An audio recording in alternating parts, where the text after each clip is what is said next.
So in terms of, I guess, invisible and visible aspects of community, I never really looked at the invisible aspects of the community. I only ever really looked at the visible, like the buildings, but I never actually really looked at the invisible aspects of community and sort of people's sense of place in their community and how they feel at home there.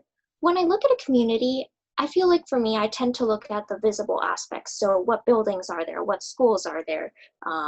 What are the sort of different institutions there are, like health and civic, but I've never really looked at the invisible aspects of community. So how do the experience of people in the community differ based on sort of their personal experiences and their life in the community? How does the lives of the different people really sort of differ? They all have their own stories, so I've never actually really looked at it in that sense.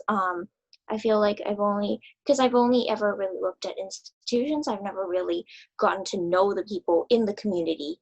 There's multiple parts that make up a community and you can't just define it by one aspect. So I feel like this especially resonates with the Danforth Greenwood community in the sense that I feel like maybe it's sort of generalized that I guess, for example, Greenwood Secondary School, like the Danforth and Greenwood as a whole is made up of, I guess, newcomers, or there's a lot of misconceptions that get formed around that.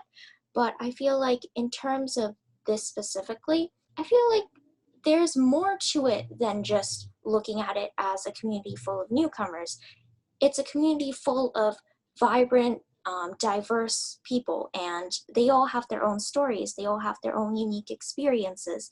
And I feel like it's important to be able to capture that and be able to focus on that instead of focusing on just one specific aspect.